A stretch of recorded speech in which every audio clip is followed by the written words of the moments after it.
Yo, yo, yo, yo, yo, yo.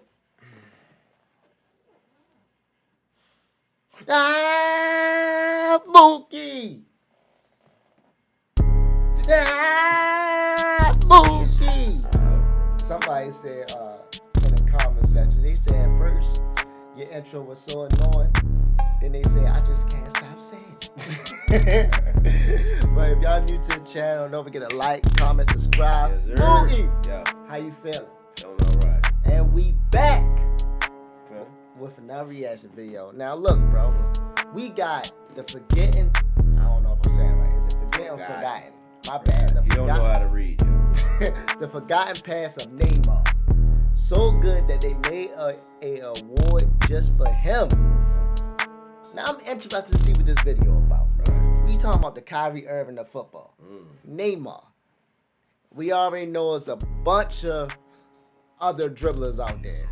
But the very first time I seen Neymar, bro, my mind went ballistic, bro. He's a Brazilian. He's a beast. And he know what he doing. If y'all new to the channel, don't forget to like, comment, subscribe. Mo, you got anything before we start? Let's start. You know what upsets me? People forget Neymar was already 22 by the time he arrived in Europe. They disregard that part of his career as if back then he didn't have half the world convinced he was the single greatest wonder kid of all time. I mean, you have to realize, by then, he had played over 230 games already, with about the same number of goal contributions, as well as... That's crazy. 203 goals and assists? That must be combined. Oh, It's combined. but still, in 230 matches, bro, he contribute a lot. Yes, he does. Like, yo, it's barely that yo took one night off. Like, yo, you know what, man? I gotta relax tonight. He killed every night. Right. winning a total of 72 awards and trophies in just 5 years, including 2 nominations to the Ballon d'Or, which no one playing in South America had ever managed to do. Back then, it seemed Neymar was destined to become a legend. I mean, right from the moment he was born, everything seemed to be on his side. Not only did he have the genetics, with his dad being a footballer as well, but his birthday, the 5th of February, might be the biggest good luck charm when it comes to football. From Cesare Maldini to Jorge Aggi, Tevez, and even Ronaldo, it almost seems that if you're born on that date, you're bound to become a footballer. But don't assume things were always easy. All of it could have gone very wrong for Neymar from very early on. When he was just 4 months old, his family was driving to see some relatives when a car swerved into their side of the road, crashing violently into them. As his father regained consciousness, the pain he felt was so bad that he yelled out to the mom that he thought he was going to die. Turns out, he had broken his hip and would even be forced to retire from football following the accident. But if you ask him what ended up scaring him the most, was the moment he realized Neymar wasn't in his seat. He thought he had been ejected from the car, that he had died. But thankfully, the mom ended up finding him under her seat, badly hurt, with blood running down his head, but alive and without a single broken bone. Wow. Mother fine, brother. I just noticed that, y'all. Keep going. The dude holler, Neymar mother is fine. I'm out here. I'm intrigued about. I'm sad about the accident, but you gotta find Mama Neymar. Neymar is really God's gift on earth, and he talking about Neymar mother. Yo, get your head out your not my yo, but yeah, yo, Neymar, man, he God's gift, bro. He was born. His head, but alive and without a single broken bone. In fact, it would be thanks to his father's obsession for football that Neymar would become as good as he was as early as he did. At just 6 years of age, he was just running in the stands of a futsal pitch when a scout named Betinho, the same man who discovered Rubinho, saw him. Noticing his speed and the precision with which he zigged and zagged between the seats was enough for him to tell that he would be the next great. Immediately contacting everyone he could and landing him at Portuguesa Santista, taking him from the stands to the actual futsal pitch, which would be what would define his iconic playstyle. Be a digital detective. Enroll in the new Google Cybersecurity Certificate to jumpstart. You gotta realize this, Neymar instantly became a local phenomenon. It was so good, it made the newspapers all the time. People came from far away to watch him. The futsal court was always packed. And ironically, it is said even Rubinho went down there once just to see the kid everyone was talking about. And in a similar fashion, so did another Santos legend, Zito. Actually, oddly enough, he supposedly had been told to go watch him by famous Santos fanático alemão, who for some reason had a Santos badge tattooed on his forehead, and well, pretty much everywhere. Moving on. The point is, the moment Zito saw him, he pretty much ran to the president of Santos, telling him not only to take the kid, but to give him a contract and to make it a long run. Because the kid was just 10, and somehow he was convincing enough that despite the fact Santos didn't even have a youth team young enough to accommodate for a 10-year-old, they ended up actually setting up trials and creating one from scratch just so they could sign him. At 11, Neymar was already being paid a wage, and it was serious money. But still... 11 years old, getting money like that. Bro, 11 years old. LeBron James didn't even do that, bro. Nah, Bro, this is crazy. they don't do that in America. Neymar was like a legend at 11. Over the following years, it would be in the futsal court that he would make the most waves. You see, he took his school's team to the final of the Copa TV Tribuna. That's like televised youth futsal. Yeah, it's a big deal, and that might just make Brazil the coolest country in the world. Regardless, what would make that game iconic would be the fact that by halftime, with the game tied, the reporters would interview Neymar, and the kid was incredible. Stoic as it gets, he told them he was confident he would win. But once the game restarted, things went wrong for him as his team went behind, which sent him into overdrive. I mean, he literally refused to pass the ball. It was all to the point that when the other team went 2 goals in front, he began literally either shooting from one side of the pitch to the other or just trying to take the entire team on his own. Eventually, even succeeding and scoring a goal, though they would end up losing 5-2. Which might have you saying, hey, what kind of ending is that? Well... that wasn't the ending, because the next year Neymar came back better than ever and finally took the trophy. Okay. Though that probably meant nothing to him, as by then he was literally flying to Spain to go on trial at Real Madrid. They flew him and his dad. They showed him around, they did everything they could. I mean, honestly, it seemed they would buy him the moon if it was possible, and he did even end up being registered as a Real Madrid player, but Neymar seemed homesick from the moment he got there, so his dad talked to Santos, convinced him to pay a signing bonus of 1 million reais, and just brought the kid back to Brazil.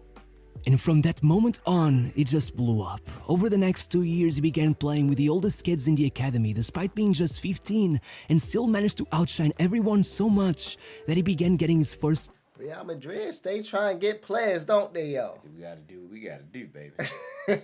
call-ups to the to do what we Brazil got to do. under-17 national team, becoming the most notorious wonder kid in the entire country, prompting Santos to lock him down with a contract shortly after he turned 17 and moving him to the first team where at first he wasn't even supposed to play. But well, guess what happened?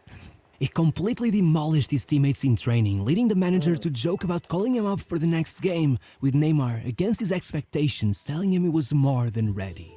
Meaning that by the time the match came around with the result tied at 0-0 in the 59th minute, the entire stadium, knowing how talented he was, began calling for Neymar's name, asking the coach to bring him in. And well, he obeyed, and Santos suddenly looked lively again, flipping the game on its head and taking the win. From there on out, he made one more appearance coming from the bench and suddenly had made 15 consecutive starts for the club. And even though over the second half of the season the coach did take a step back when it comes to that, by the end of the year not only had he won the award for Best Young Player at the Paulista Championship, but he had made it to the final of the competition where he went head-to-head with the phenomenon himself, who unfortunately for Neymar scored twice and took the win. Regardless, the following year, with Ganso and Rubinho by his side, Neymar would take it all to the next level, taking the Paulista by storm with 14 goals and 5 assists in 19 matches, but above all scoring 2 in the final match to give Santos the title and himself the award for best player of the tournament. All while going on an even more absurd run in the Copa Brazil, scoring 11 and assisting 7 in just 8 matches, at one point going on a run that saw him get 14 goal contributions in 3 matches, including a 5-goal haul in the final one, eventually taking the title as well as the competition's top scorer award. At just 18 years of age, Neymar was the poster boy of Brazilian football, the face of the Brasileirão. Santos had even rejected the £30 million offer by Chelsea, only convincing Neymar to stay after telling him that the team would be centered around him, at one point even getting Pele on the phone to talk him into staying. Wow. But of course, Pele the man, bro. Pele really the man, bro. I know Maradona the man and everything like that, but Pele definitely a legend, bro. Bro, they really wanted Neymar. Like, Neymar is really the wonder kid, bro. Yeah.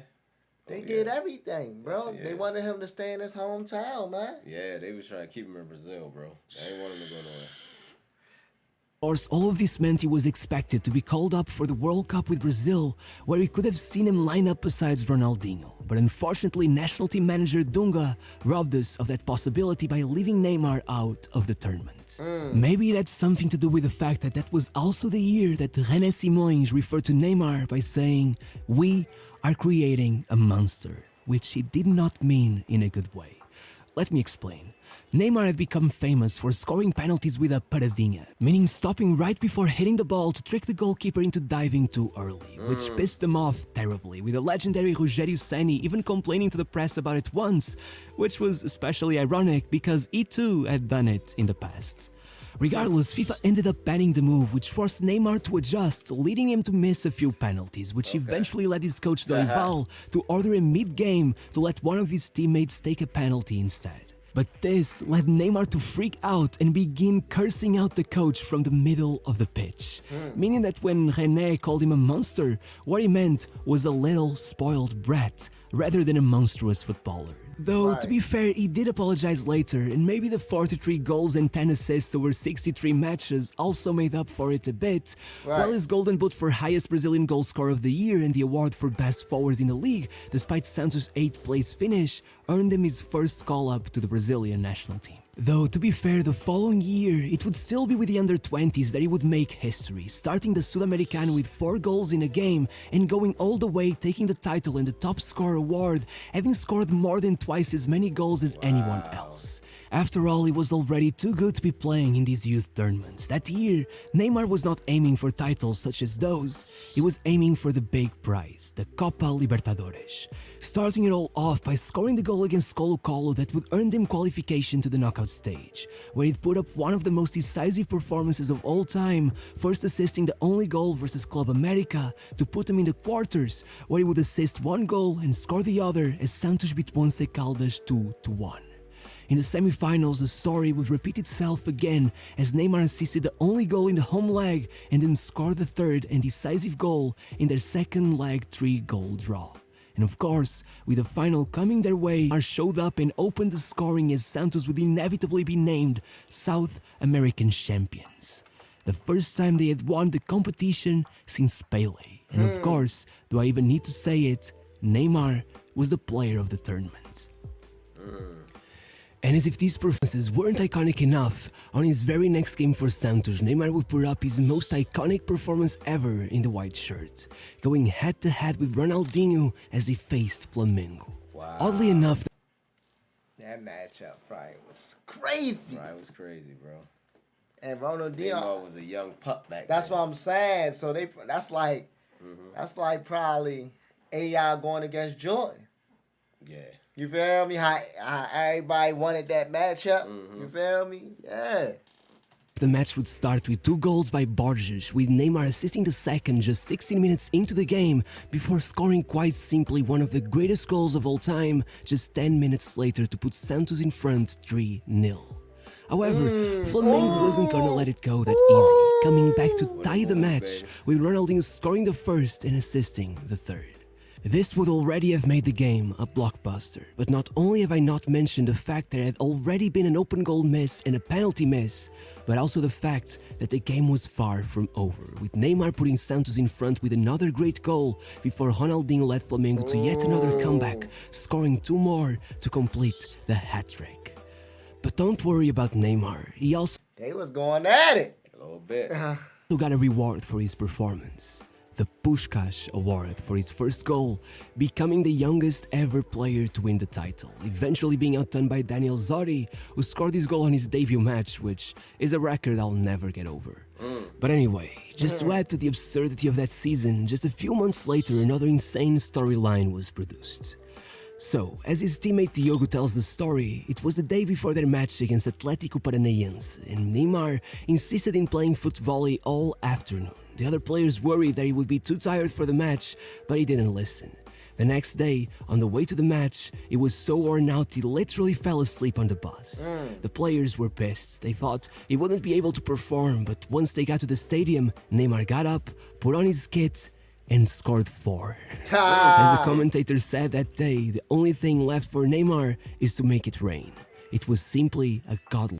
They gotta understand too, bro. During that time, man, Neymar was a kid, man. Yeah, he was a kid. He wasn't really trying to listen to any. Well, I'm not gonna say he wasn't trying to listen to, but you know how it is. Right. Yo, you pride. think you know everything.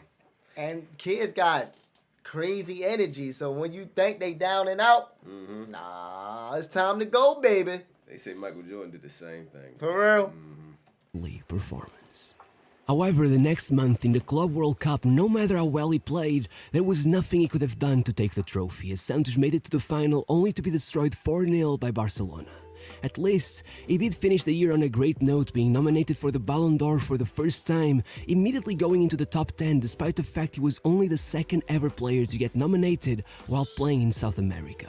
That's just how impressive his season had been.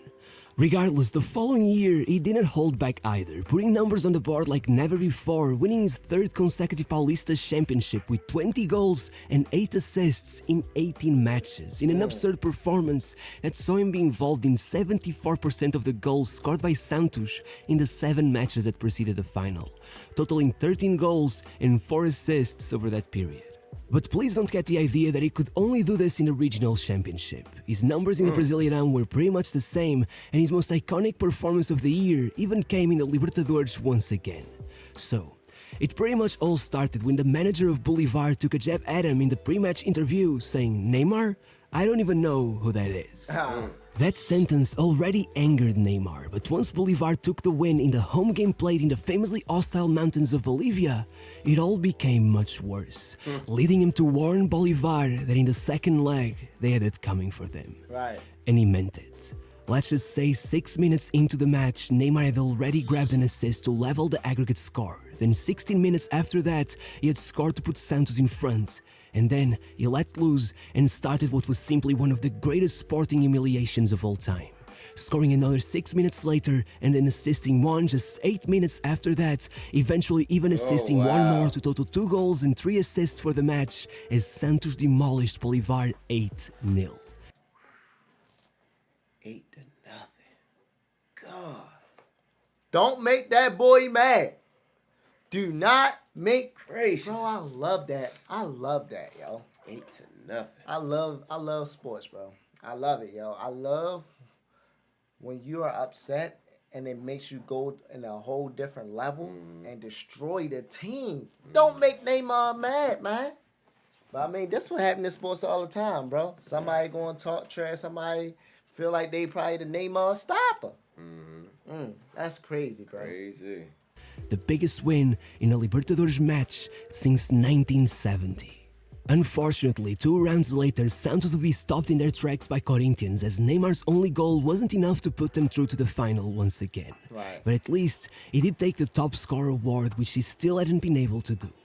And despite the fact there was more heartbreak coming his way later on as he witnessed Brazil coming out defeated in the Olympic Games after leading them to the final, none of that was enough to stop him from winning the most prestigious award available in Brazil, the Hors Concours. An award that served the purpose of literally taking Neymar out of the competition for any other award, considering him simply too good to even be compared to other players. For a bit of perspective, this award had only ever been given to Pelé, not to Ronaldo, Ronaldinho, or Zico.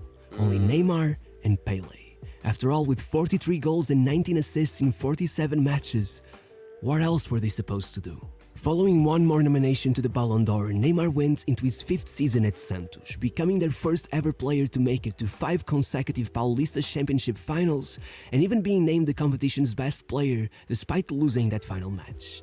Then, moving on to the Confederations Cup with Brazil, scoring or assisting in every single match, taking the top scorer and best player awards, as well as the trophy, by defeating the mighty Spain of the early 2010s, ruining their 29-game unbeaten streak.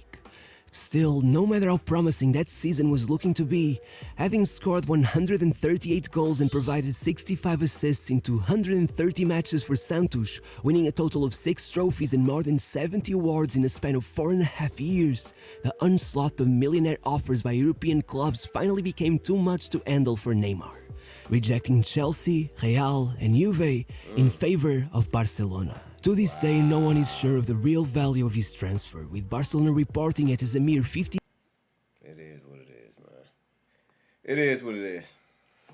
We ain't want him. 7 million. However, with Real Madrid president Florentino Perez claiming Santos had asked him for at least 150 million, I guess it's not hard to imagine how expensive it might have been. But one thing is sure, whatever amount they paid, it was worth it.